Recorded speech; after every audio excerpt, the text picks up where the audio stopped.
Welcome, seekers of the unknown, as we pull back the veil between the living and beyond.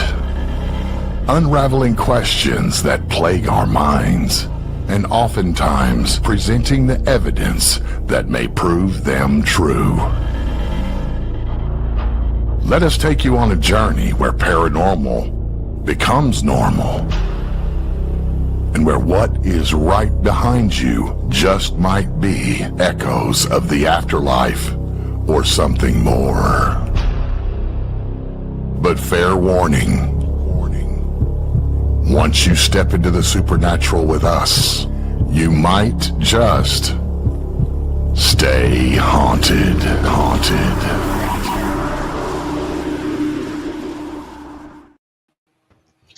Hello, everybody, and welcome back to Stay Haunted. Happy Monday. Yay! I do have one thing. Before we get started and talk about what we've been doing, there's one thing I need to do. So give me a second here. Here it comes. Oh, no. Here it comes. Oh, no. I know what this is going to be. I yelled at the waitress the other day. I said, no singing. She went, I'm sorry. You're going to like this. Oh, boy. Everybody, yesterday was Todd's birthday. Saturday was Carmela's. So in honor of their birthday,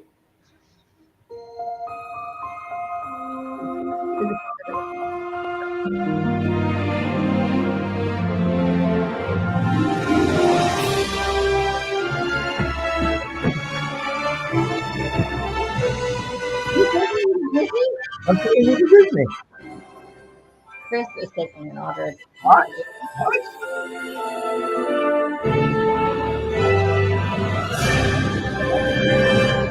wait.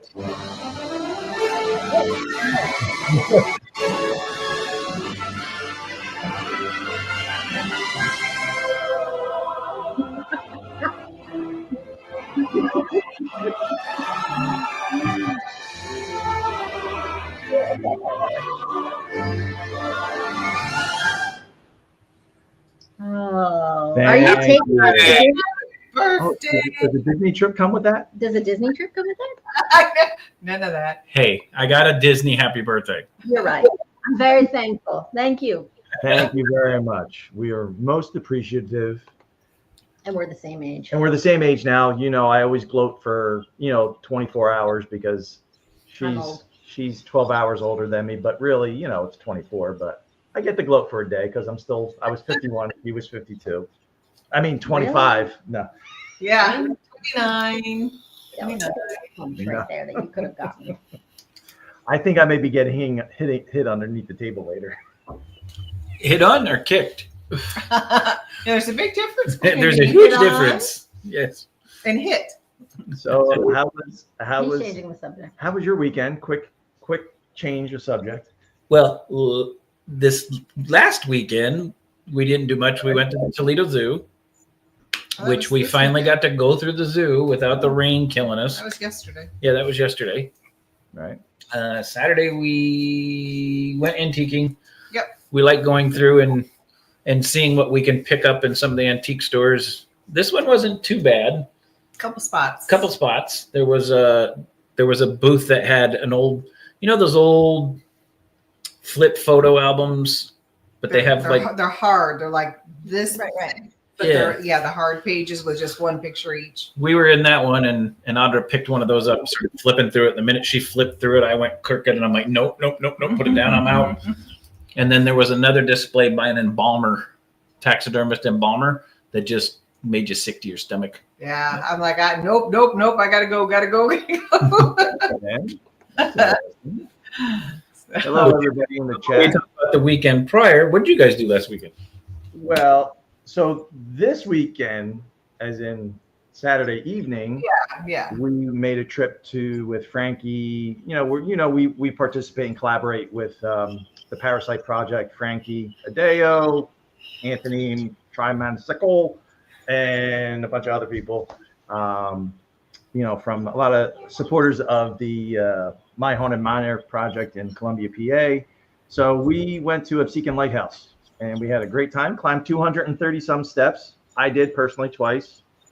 but Carmela climbed once, and she's Ready? basic. It's a pinata. Don't tell my age and stop telling me. I went up twice, but we had long story short, we had a great session.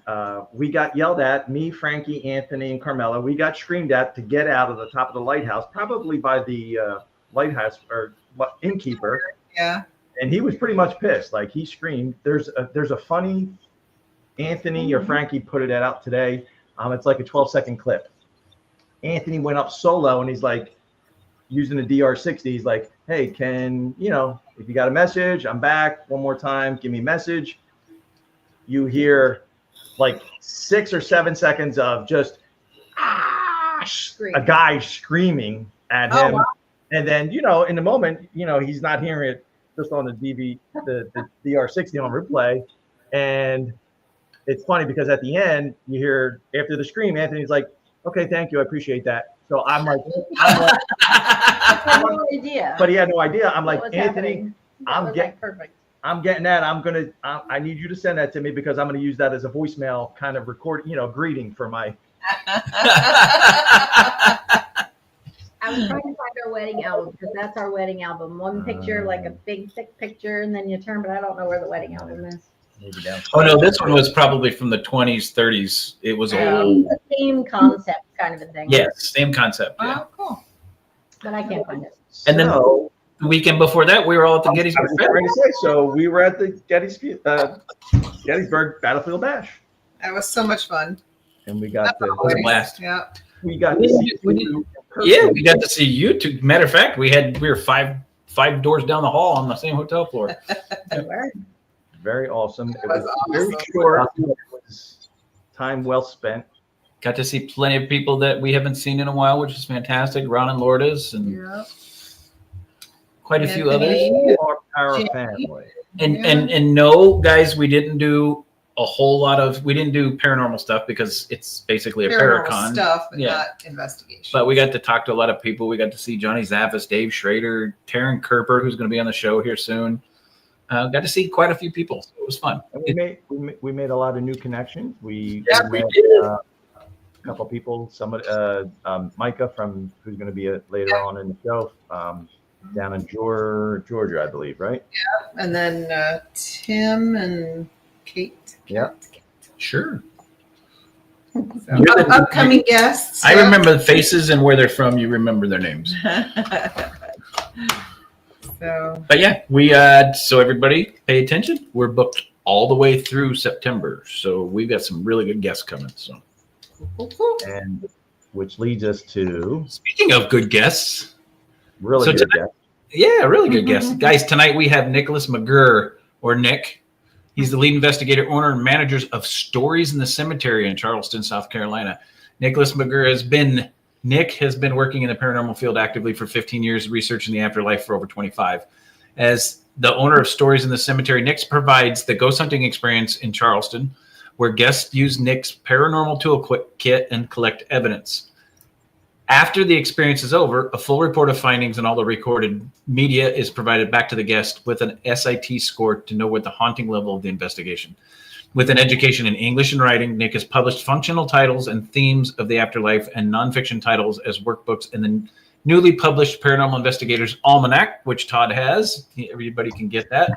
With data from the interactive ghost hunting experience for ghost hunters to use as a tool to plan their investigations.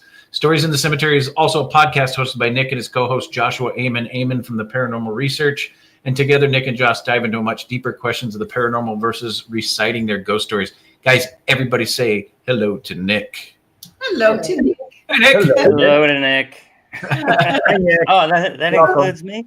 Yeah, that was good. Hello to Nick. All right, Nick. Wow. So you got an English background. Yes. Tell everybody how you got started, for one, in the paranormal, and for two, in Charleston. I guess I'm not originally from South Carolina, so I guess we'll kind of start there. So I'm originally from Ohio, and a previous corporate job actually moved me to South Carolina, into the Myrtle Beach area. life happens. And then I ended up in Charleston. And so, hello, Mary Beth. So with that, once I got down here, I was kind of taking, there's my co-host. He had to jump on, everybody. Hello, Josh. Hey, Josh. Hey, Josh. He calls me the paranormal guru. I don't know So where he gets real it. quick, I think that may set up for, and I wasn't thinking because I forgot that you had the podcast with him. So that's going to probably get you both back on the show if you're willing to. I mean, that's if you're okay with sharing the screen with him. And I don't know. Sharing Like the spotlight. we just did a show last week together. Thank you about the killer beard. I can't even fit it in the screen. Like it's getting long. Like so, but Josh and I did a show last week on another podcast, and he kind of stole some of my limelight. So we might have to, and he knows I'm kidding, because it was really all about like the same things we're going to be discussing here. But Josh has some really great insights to things as well, and he does help out a lot with what's moving forward with all of the projects that we work on together. So yes, always happy to share the screen or the mic with Josh. So yeah, that could definitely be a later episode. Nice. So That's awesome. but I guess back to how I got into the paranormal. It's the cliche of you're always into the paranormal, like you're just kind of born with it kind of deal. But I was, we just kind of discussed before the show, like I was raised in a Orthodox home, and these aren't things that you discuss, so, when you turn 18, you're kind of launched into the wild, and kind of just find what works. So I wrote my first book. It was horrible. I never recommend people buy it, but it's still published. And I just kept going. But when I moved to South Carolina, I met a psychic that really impressed me, which is very hard to do. Yeah. Especially, when they walk into a room and they don't know anybody and they're literally pinpointing all these things. So I was kind of like, all right, I need to write something about this guy. So I just started like taking him to random alleged haunted locations and watched what happened. So I had a few chapters. The book wasn't about the paranormal. It was about him. It was about psychic ability. Oh. And it just kind of evolved because when I moved to Charleston, and I remarried, my new wife found the chapters and she's like, this needs to be kind of like a blog and let's see where we go. Cause we weren't getting much out of Myrtle Beach because this is kind of like the Bible Belt. So you say the word psychic and it's an automatic no kind of mentality. But we turned it into a blog and it took off. And then we turned it into a podcast, a slow start. But it did pretty well. But somebody heard the podcast and tried to pull me into tourism where I was already doing pretty well, financially in my career, the whole nines. No, I wasn't using my degrees, but I was doing pretty good. And we all know that, the tourism industry, isn't always going to pay the bills. It's normally like a side hustle, right? So I was kind of like, I don't know, this is weird. So I just kind of evolved it into turning it into a full-blown paranormal investigation and then started to give like, what can I do differently? And that's where it really kind of just, I guess, evolved into. And that was 6 years ago when I started these tours. And now I do 2 tours. One of them is just a blanket of all the, gear in the bag. But now we have just an Estes tour where I take 6 people and I rotate them through. And I literally will put somebody underneath the blindfold and a virtual reality on a rotation at each new stop. So everybody gets a chance to go through this Estes method. And I don't tell the histories until after the experiment is over. So that way it's a nice controlled experiment. Oh, Wow. That's awesome. So yeah, it's actually, it's brand new, small groups. So that's usually like a big selling point. But yeah, it's a lot of fun to kind of see like how the muggles react to the Estes method. Cause I keep them under a little bit longer than I would on the finale of the other tour. So it's really interesting to watch how they react and what we get out of it. And then also what the patterns are, because I'm not the one listening, I'm just merely the interviewer. So they can't hear me because I preset their volumes, in the whole 9 yards. And it's always interesting to see the patterns. Interesting. that would be cool. Mary Beth would like to know what your degree is in.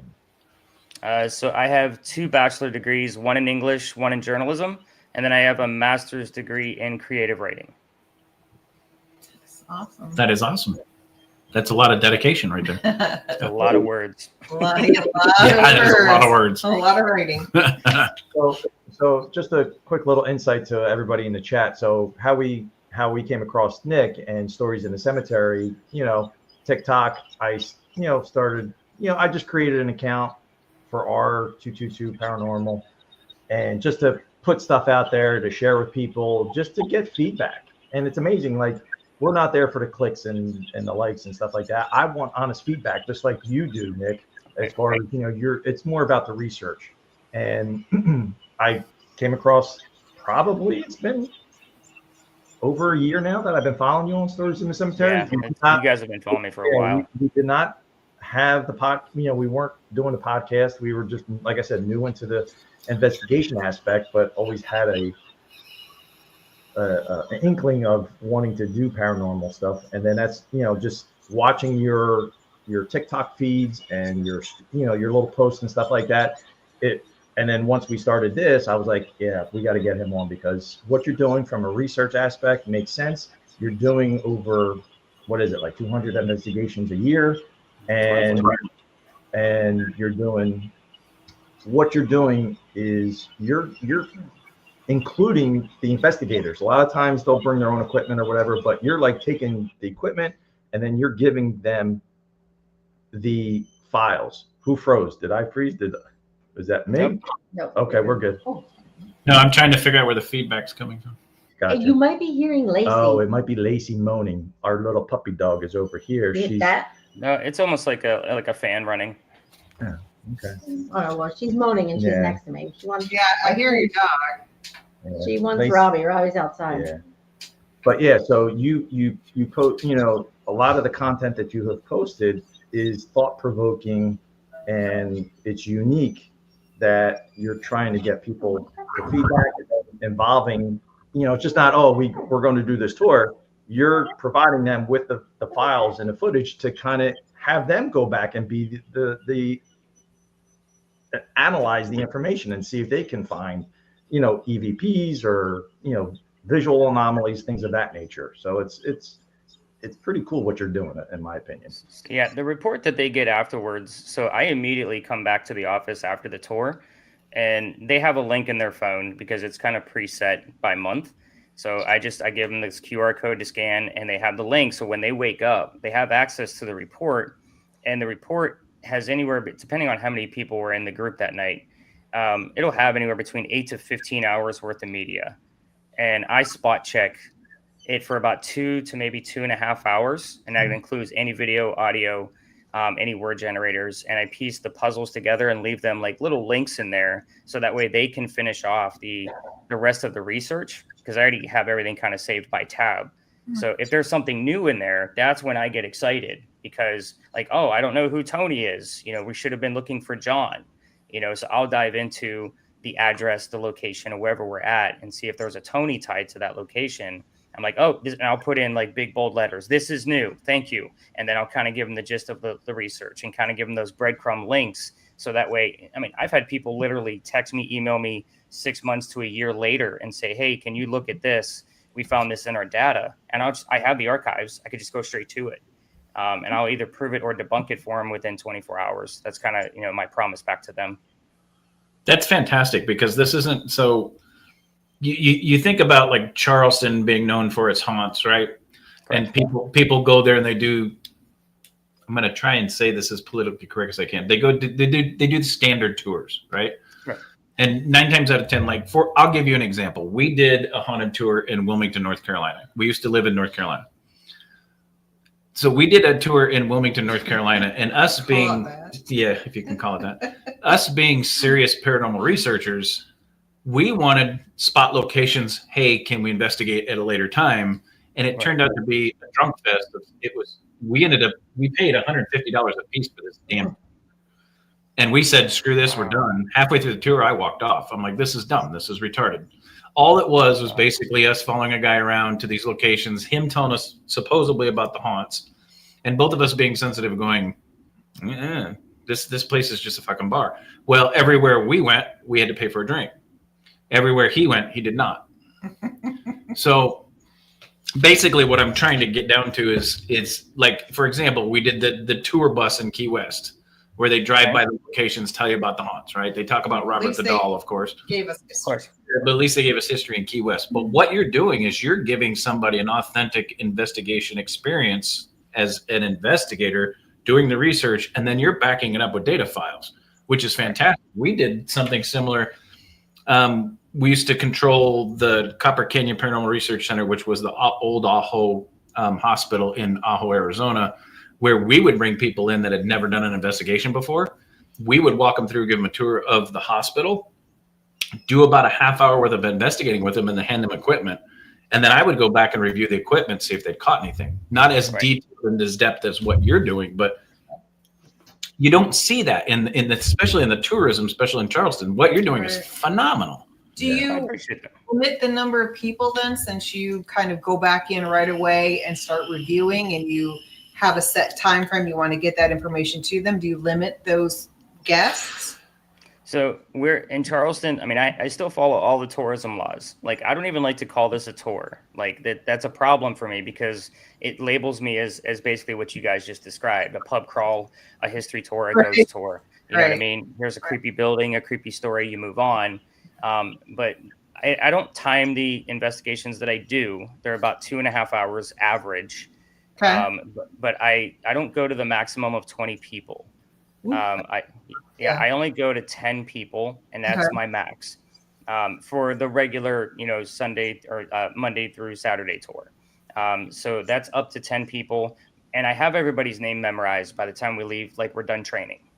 Like I know everybody, and I'm calling you up by name. I'm not saying, okay, you Spirit Box. Like, I'm going to say, hey, Audra, what are you hearing? Like, I want a first name basis.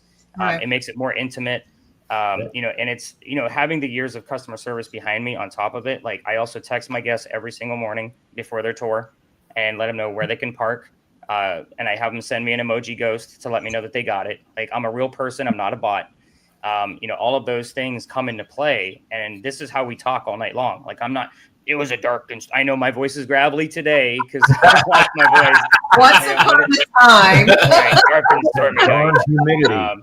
But it is, hey guys, I'm Nick. We're going to have some fun with this. I was like, okay. And then I go into some questions. Like, I want to know how much these people know before, because you guys know every device has its own personality. Right. Absolutely.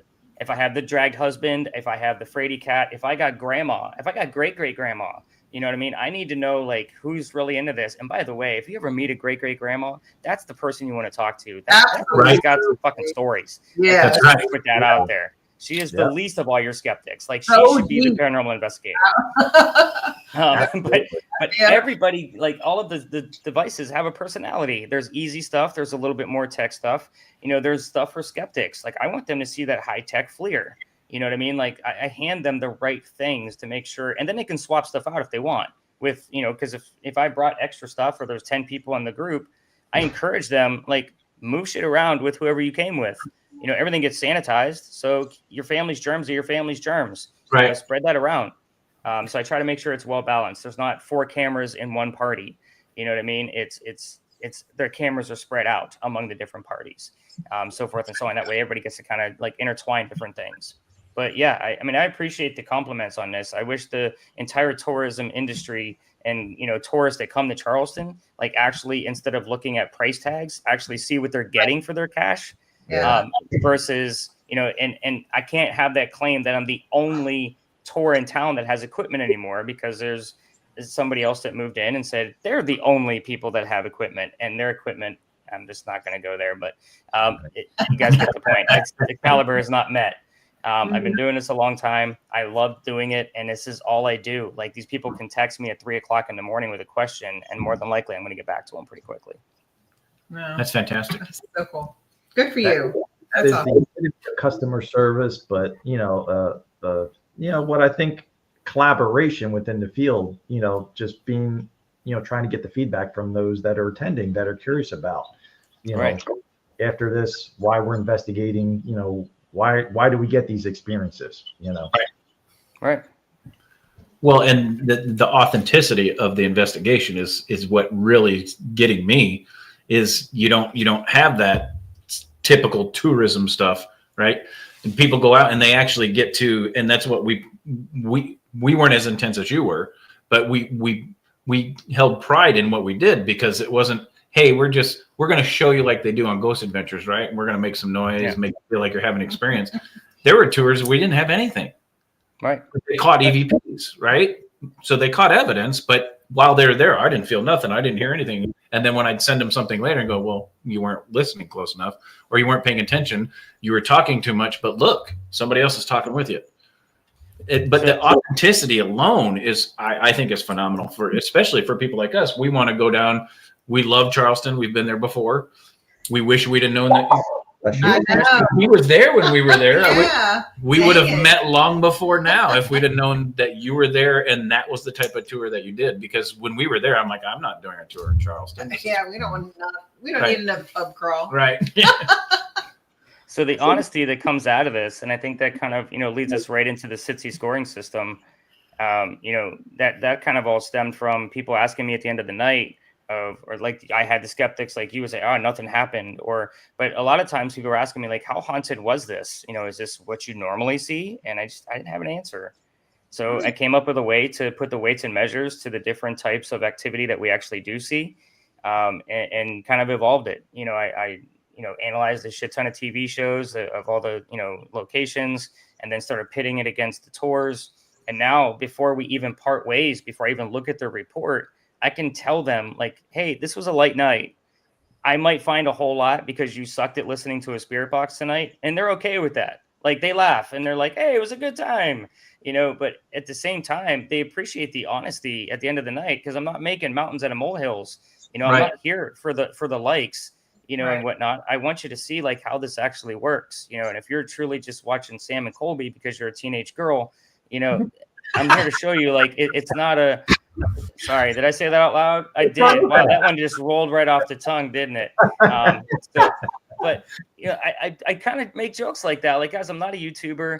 I'm a TikToker, but it's a teaching train. Like, they're really like little tiny training videos of things to look out for, something you may not have thought of, or if you were too afraid to ask because it might sound like a stupid question. Like, I'm here to answer that shit because I use this stuff every day.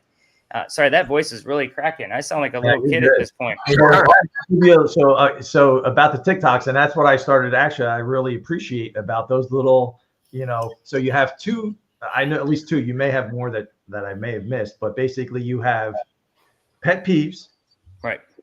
And then you have learning, kind of tips and tricks for equipment and stuff like that, that's awesome, because not everybody knows how to use the equipment properly. You do an awesome job of going through it and explaining things. Like I just saw one, I don't know if I posted it as one of the promos, but like the Mel meter, right? And I even forget about it. Like using the Mel meter with the ATDD, whatever temperature and the RAM and all that stuff. I forgot about the damn reset button and shit on the side of it. So we were using it and it was going off. I'm like, whoop, whoop. Yeah. Reset it. And nice. then Mission accomplished. So and that's the purpose of it, because you can't remember everything, but it was nice seeing those educational kind of training videos, so to speak, that you're putting out on TikTok to help people out. And then I was laughing because I know you were getting to the one. It was like pet peeves number 27. You were like, you're joking, running out of fingers and stuff. So, but what you do is pretty cool. I do another series of spirit box listening methods. So there's three of them. So there's like the tips and tricks of general equipment, and then there's the pet peeves, which is kind of like the funny stuff, because I'm sorry, I hate cat balls. I know you guys use them, but I hate them with a passion until I can see it on a much bigger scale. But I think the last time I got interviewed, the interviewer basically said, you make videos that are on the verge of pissing people off, and I love it. I'm like, okay, we'll take it. Like, it is what it is. But that's kind of like what I want. I want people to see, like, it's not just covering up your eyes and spouting off, whatever you think you're hearing for an Estes method. That's not how it goes. You need to prepare. There's ways to do this. There's a proper way. It's not, and there's no right or wrong way, but at the same time, they have a little bit of, couth with your skill. Don't just be the ghost hunter, be the researcher. Josh and I talk about the levels of people all the time of where they are in the field. So it's a matter of, it's a hobbyist, then ghost hunter, then, paranormal enthusiast. Like, it just kind of moves up through the levels, and Josh and I aren't always on the highest of caliber levels either. Sometimes we just want to have fun with stuff, or we find a fun ghost that we could joke around with. It just depends on, where you're at with that particular day. I mean, there's no way that I can go out 200 times a year and I'm the guy I'm dead serious. And like, all the ghosts are going to give us activity. And sometimes it's just got to be, this was a dud. Let's move on. They didn't like my joke, or I made a comment that was wrong for their time. Right. You got to know your ghost. And that's something Josh and I talk about all the time. You can't walk in and say hi to an 1800s ghost. They don't have that kind of mentality of what that means. Right. Great question, but you got a great answer for this. So voices coming from the various radio channels, or listen from voices coming in between? Actually, both. So if I do teach muggles to use the radio chatter. So song lyrics, commercials, DJs, like that's what they're listening for when they're working with me on the tour. And to really narrow it down, I kind of tell them it's not conversational.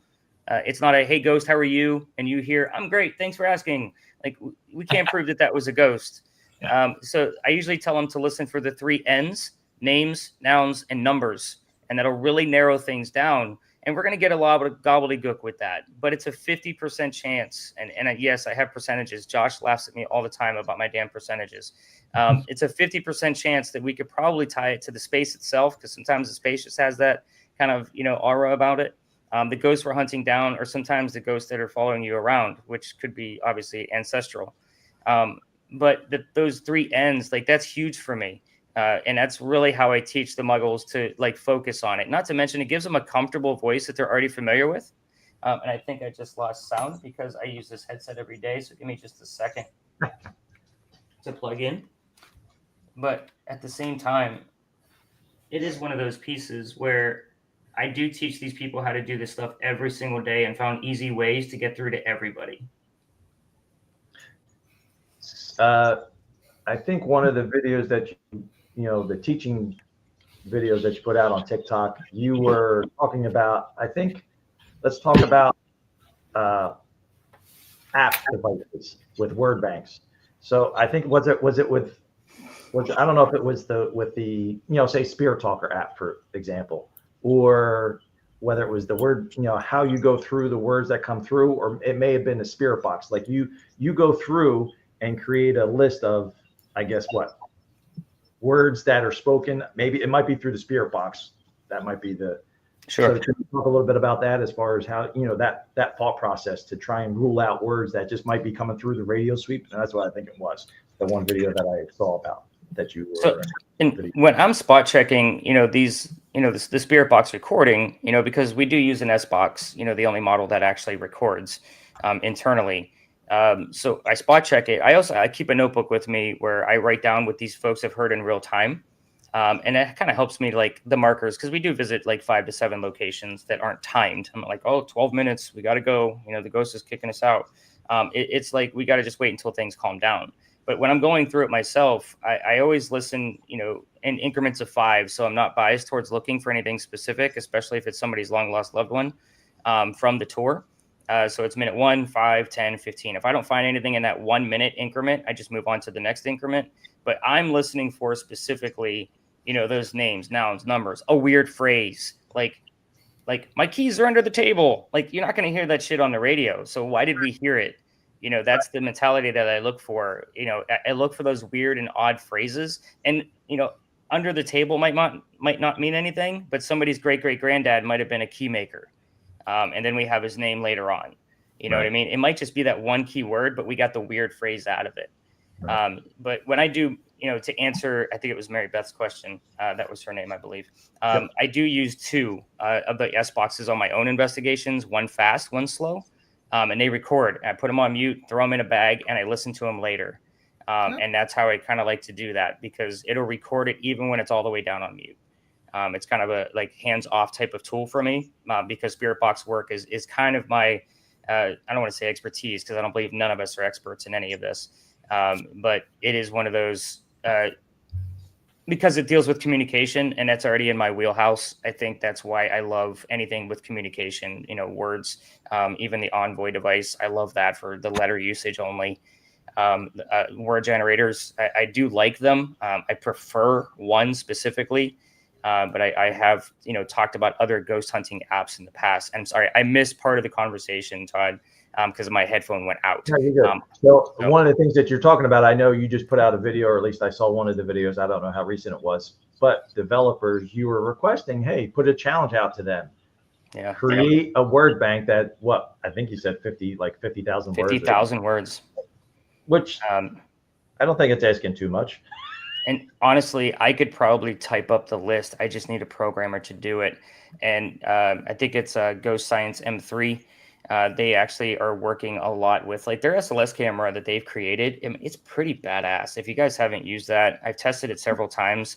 I just have issues with it because it's an Apple product only. And I'm using it on an iPad, and it doesn't orientate with recording properly. So sorry, I'm not an Apple guy at all. Me either. That's I call the only reason I have it. You really I only use have my phone to take pictures.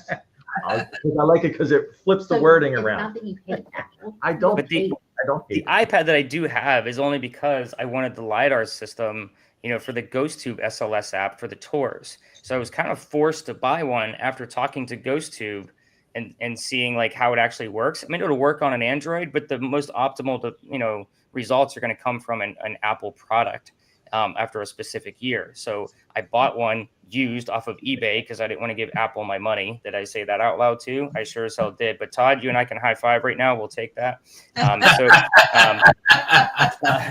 But with the Ghost Science M3, I love the tool that this guy's working with, but he's actually said that he would love to collaborate with me. I can write him a 50,000 word list in probably 2 weeks of names, nouns, and numbers that don't give us, the bullshit of email and artificial intelligence, like I joked around with on the video. We don't need that crap right now. Even somebody that died 10 years ago doesn't know what the hell artificial intelligence is. And actually, the radio in Charleston, they do drop a lot of curse words down here. So yeah, it can be a thing. Yes, so that's actually correct. So ghost hunting tools, the one I do prefer, actually uses the radio hertz. So it's actually using the hertz the same way an SB7 Pro would. That way you can fine tune it, and it listens, and it'll pull words from its 9100 word bank if it recognizes a word from the radio. So it's almost like it's doing our manual work for us in a digital format. Huh.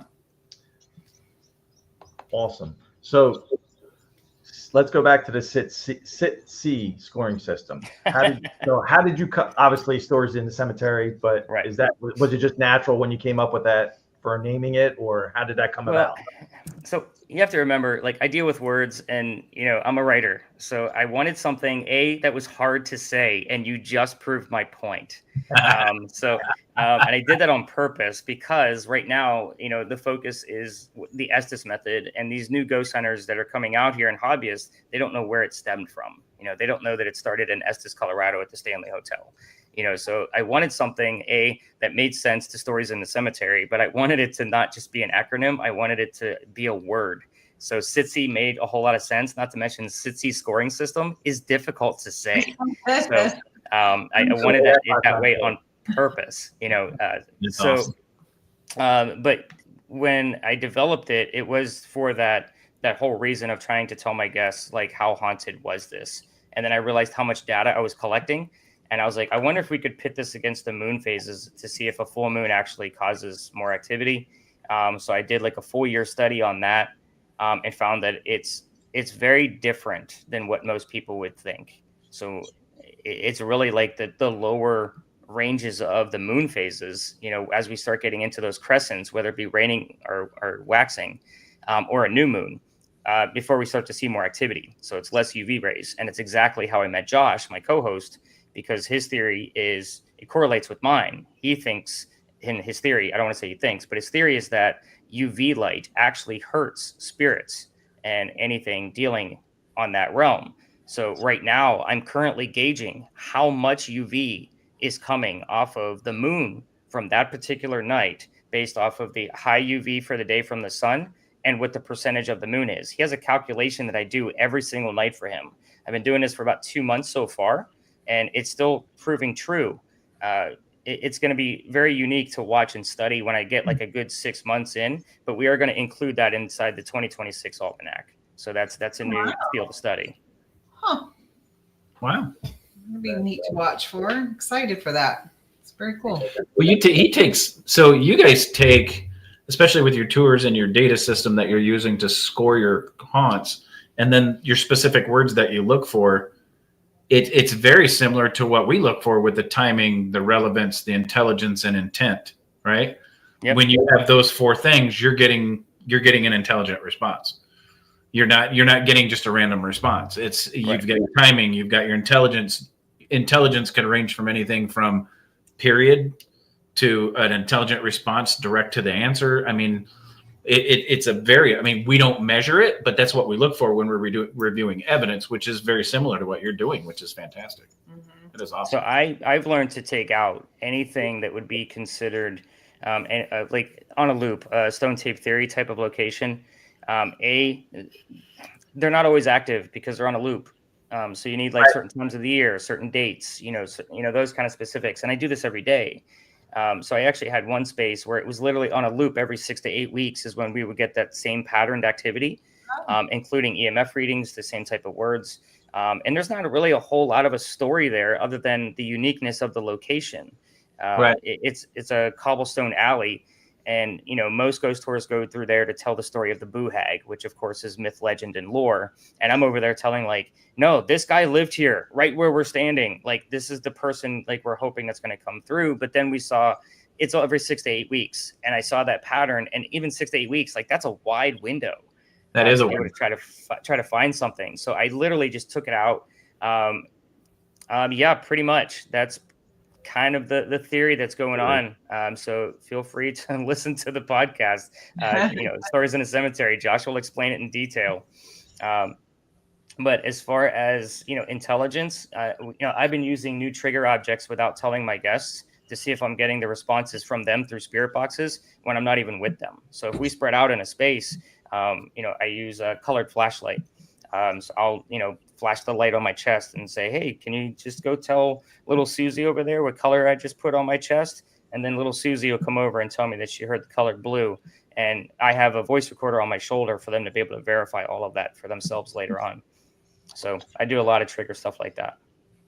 That's fucking awesome. That is so awesome. Yeah, I do. Like everything we try to do is controlled. So even the stories that I gave these people ahead of time, so Scott, just to answer your question, I don't have the fuller details on that. Like Eamon Paranormal Research, that is his full-blown study. I'm just helping him with the data collecting of it. So hopefully, Josh can chime in on one of our next episodes, or maybe you guys can even connect socially. But as far as the controlled experiments, our Estes method is completely controlled. I don't tell the guests, like even on the regular tour, because the big finale is an Estes method. I take 2 to 3 people. I sit them on the location of where they're going to be comfortable in doing the experiment. And I literally take everybody else, 20 yards away. And then I give them the history. And then we come back to watch it unfold to see if we get anything. And then there's a separate scoring portion of that. It's almost like a menu, like a sub menu inside the SITC scoring system to help the score along. So it's literally like unsuccessful, slightly successful, or unsuccessful, or full-blown success based off the amount of answers in a certain time period. Everything is based on time. So with the SITC scoring system, how do you grade it? I mean, I know obviously we're going to promote the book and the Almanac and all that stuff, and the workbook that you have. So just can you give us? Is it like a 1-point kind of system, or is it like a question type of scoring system? Can you just elaborate a little bit on, Sure. what goes into the scoring system? So it's based on the weights and measures of how I feel. And and I told Josh this because he kind of drilled me on, we did an episode where he just drilled me with these types of questions. I think it's really based off of, I don't want to say just my skill set, but to me, communication is easy to find. So if I have a full team of 10 people, there's at least 4 communicators in play. So 3 different styles of spirit boxes and a digital word generator and or an envoy. just depending on what's coming out of it. So to me, those are easy to find. So those are 1 point each. Like that's a lightweight. Anything visual, which we all know is harder to catch, depends on the longevity of how long it showed up in video, or if it was split second increments, it's a matter of how many screenshots can you get out of it. So one screenshot would be like 2 points if it's a quick millisecond that you had something. And if you can get the screenshot, that would be a 2 point measurement. But if you had something on there that gave you an intelligent reaction from, say, like an SLS camera, like, hey, raise your right hand, and it did it, and it took 3 seconds to do that, then that weight is 3 points. It's 1 point per second. So, and then as far as the doing an Estes method, that is based off of a 10-minute session. 0 to 1 answers is unsuccessful, and that has to be, and it doesn't have to be like, hey, what's your name? And then they say Nick, like immediately. Like Nick can show up with anywhere within that 10 minutes because we are using the radio chatter. You have to give the ghost the benefit of the doubt that the word Nick is not available right then and there, but it might be later on. So 0 to 1 answers, like direct, obviously unsuccessful. 2 to 3 is considered slightly, so that's 5 points. And then 4 or more answers would be a full-blown 10-point success. And the highest we've seen somebody answer questions directly has been 40 in a 10-minute session. Oh, wow. Wow. Yeah, it was nuts. Like, it was absolutely bananas. Like, I have no other words for it. We sat a psychic down. She was part of the tour. Like, she was a guest on the tour, and she wanted to use her abilities, and I was able to verify because she handed me a napkin ahead of time. She's like, does any of this mean anything? This is what I was picking up on. And I love that automatic writing piece because I didn't even get started yet. So I said, yeah, we have about 5 pieces on here. If I can hang on to this, I might be able to verify more of it later. So at the end of the night, she asked me if she could go underneath the blindfold. Hell yeah, let's do this. Let's see what happens. Literally, it was like 39, 40 answers because they were just coming one after another. Wow. That's wild. And she had no idea of the story of this person whatsoever. It was nuts. Cool. That's awesome. We had a 16-year-old girl on the tour a few weeks ago. She answered 13, and that was probably the next highest that I've ever seen. That was actually a really nice session. So I'm going to throw this up because I know this ties in. Mary Beth's question ties into I think the Estes and when you put people under. So if I do recall one of the videos you put out, or you may have mentioned it, you put 2 people under blindfold, but then you actually used for a visual option, you use that ghost tube seer. Correct? So seer, it's actually intended for the listener. But again, I'll use the term muggles again. I mean, these are people that don't do this shit every day like we do. So we decided to separate it. So there's a minimum of 2 people involved, 1 blindfold, 1 virtual reality. And you don't need the VR piece of it. It's just way more fun. And I even have it set up to where it connects to a tablet, and I hand the tablet off to one of the guests that knows the story so they can kind of help monitor what the images are. So everybody can see the images as they're happening in real time, but we have 1 person in the VR. And the VR is interesting. I've been using it for about 2 years now. I probably have close to 2,000 images. And to date, I've only seen 1 twin. Like 1. And that literally just happened a few weeks ago. Like I was like, I know I've seen this image before. Right. And the weird thing was I couldn't get it to upload into the data report. So I was almost wondering, like, it wasn't saved in the phone because I delete it every day once it's uploaded to my site. So I was like, I wonder like where this came from. So I just literally went back through the data on my website and took that picture because I knew it was the exact same thing. And I put that in its place. And then when I compared it to what was in the phone, it was identical. I mean, it was like a painting, and even the brush strokes were correct. Oh, wow. It was weird. And it wasn't relatable. That's what got me. Like, why did it show us this exact same image twice? Right. So it sticks out because it's the only time it's ever happened. But we've had some really significant things happen. Those images are about 45% accurate. Again, I usually see anywhere between 4 to 6 images average on a 10-minute time span of the session that's happening. So some nights we get 0. He just doesn't want to talk. The guy can be a douchebag. So what's the thing you say about in life? Oh, I'd rather talk to dead people than real people. But sometimes if you're an a-hole in real life, then you're going to be you're going to be an ass in afterlife as well. Yeah. And this guy, he's just kind of a prude. He doesn't like all the noise from a weekend night. When we have all the woo girls running around here, looking for the next pub crawl. So those nights, yeah, I said woo girls. Yep. And I say that on the tours too, because every time we walk by one, I'm like, thank you for not being the woo girls tonight, to my team that showed up that's sober. Nice. But yeah, back to the senior. Sorry, I joke around a lot and I usually get off track, and it happens on the tours all the time. Well, let me tell you let me tell the audience why I'm laughing, because you say woo girls and immediately you see the drunk group of girls walking down the street, and there's always one of them going woo. Exactly what woo they girl. are. Yeah, that's a woo girl.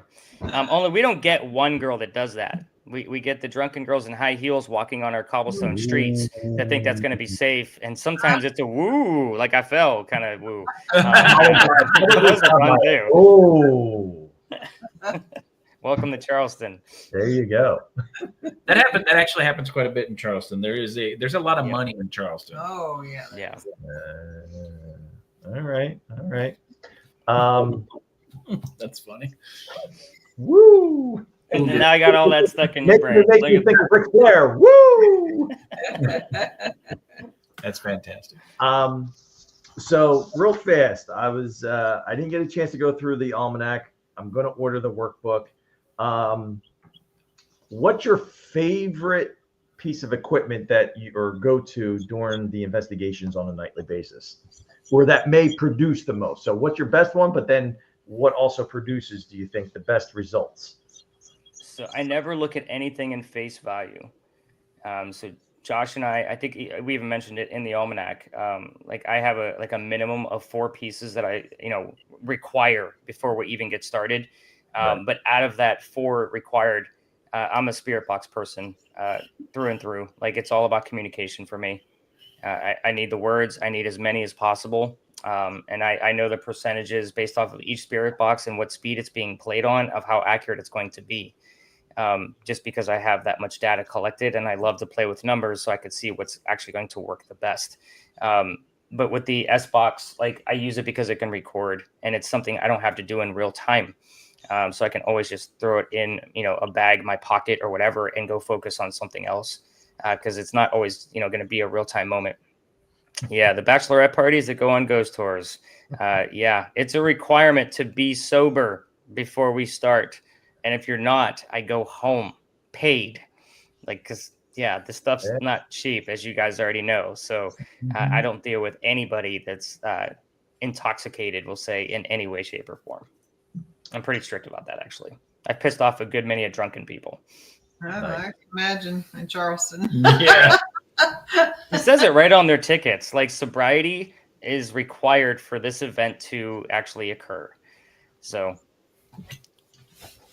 That's fantastic. Good for you, though. Yep. That's Next question. What's out of all the different locations that you go to, first of all, I guess, how many locations do you visit and kind of investigate on a nightly basis? Is it the same? Do you go to different? Do you have a pool of locations that you go to?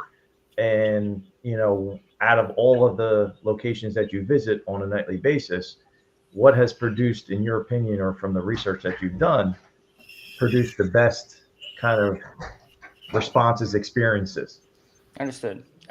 So I probably change this up like every 6 months or so, like where I'll take out one space and add in a new one.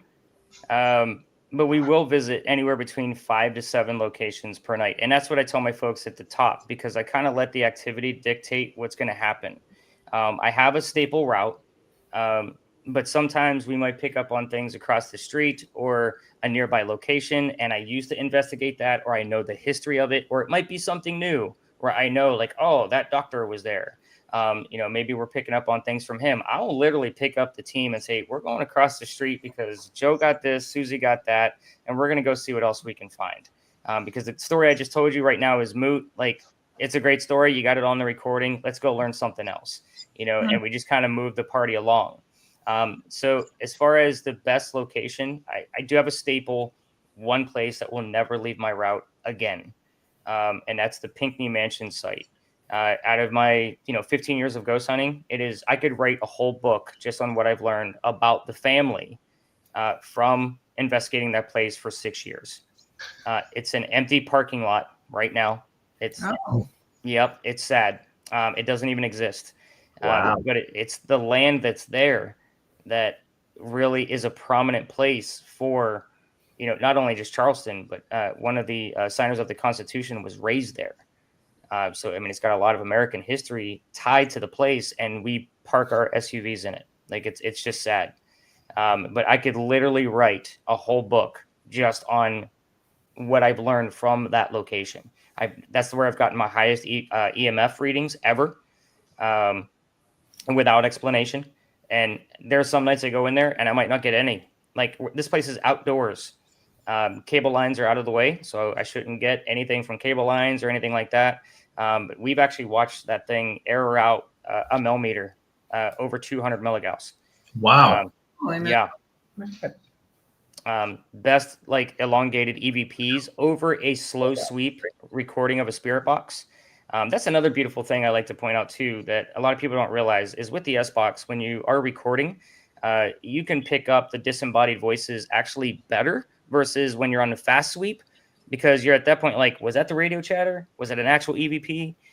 With the slower sweeps, you can put it in an audio software and actually count the pulses of how many stations it went over. And if it goes over more than 3 and it's the same voice, 99% of the time, you have yourself a legitimate EVP that's not radio chatter. I mean, I have EVPs that way that are over 12 to 15 radio stations that it pumped over, that full long phrases, and all of them have come from that Pinckney Mansion site. Wow. That's amazing. That is amazing. Oh, good Lord. I was so interested in what Nick was saying. I didn't realize what time it was. I know. I was getting ready. I was looking at the timer, the tiki-talk in the upper corner, because I got a whole slew of other questions I want to ask, which will definitely. Going to have Nick back. And number 2. And maybe Josh, if he promises not to take the spotlight. He can have some of it. 10 minutes. You'll give him 10 minutes. Okay, Dick, so we got 3 minutes. So in the next 3 minutes, tell everybody where they can find you. Social media, TikTok. What you got going on? What you got going on? Well, we know what he's got going on. That's a whole another hour. Yeah, how can they get a hold of you in Charleston to go on one of your investigations? I'm not going to call it a tour at this point because it's not. Yeah. But go ahead and spill the beans. The base of everything is real simple. It's all at storiesinthecemetery.com. You can find the podcast there. You can find obviously tickets there, like everything. That's kind of like the main hub. As far as the socials go, TikTok seems to be a pretty good platform for me. We're transitioning the podcast over into video, so you'll be able to find us on YouTube. And then obviously we're setting up the Patreon to be a little bit more productive. So we're actually starting a new podcast just for Patreon members. We're calling it, it's going to be all secret societies instead of, paranormal. So it's going to be basically how it influences. But socials, Instagram, Facebook, everything is at Stories in a Cemetery. You can literally punch in Stories in a Cemetery on Google, and you're going to find this mug with this big, long beard all over the damn place. How long did it take you to grow that? This is almost 2 years. Oh, man. I tried during the winter. I'll let this mine grow in, but I can't. I look like Santa Claus, and then I just I start getting tickled, and I'm just like, nope, I got to shave it off. Our sponsor is how I was able to do it. My sponsor is Magnanimous Beard Products. They're actually all natural products, and because I have that silver, it doesn't stain my beard, so I got that natural silver coming through. I use their beard butter, beard oils, beard shampoo, beard wax. Like, I have all of their products. Their cologne, like, it's amazing. Wow. And a plug for his sponsor. Look at that. I know, right? I'll have to actually, anything you guys say here, I'll have to make sure I tag them. I'm sure they'll appreciate it. They're pretty awesome. All right, Nick. Well, thank you so much for being on the show tonight. We will definitely have you and Josh back. Yes. There's so much more we want to talk about with you, about Stories in the Cemetery, about your grading system, about your investigations in Charleston. We definitely want to get you guys back. All right. Sounds good. Anything, Todd, Carmela, you want to say before we sign off? They look locked up. Oh. Never mind. I'm like, oh, they kind of do. See, Welcome to the Wax Museum, everybody. that's what happens when you run out of time. Oh, We lost them, but maybe they'll pop back in. yeah. But guys, thanks for joining. Nick, thanks for coming out tonight. We really enjoyed having you on the show. It was fantastic. Guys, make sure that you check out Stories in the Cemetery on YouTube, Facebook, TikTok, and make sure when you're in Charleston, you go down to see Nick. Guys, if you want to do an investigation that they call a tour, but you want to be a part of it, there they are. And they're still not there. There he is. Goddamn ghost. Pardon my French. But guys, if you want to have a great experience, you want to do a real investigation, you want to see and feel what investigating, researching is all about. You got to go down. You got to go to South Carolina. You got to go to Charleston. You got to see Nick. Most of all, guys, you got to stay haunted. All right, guys, we'll see you next week. Have a good night. Good week. Have a good night. Thanks, guys. everybody.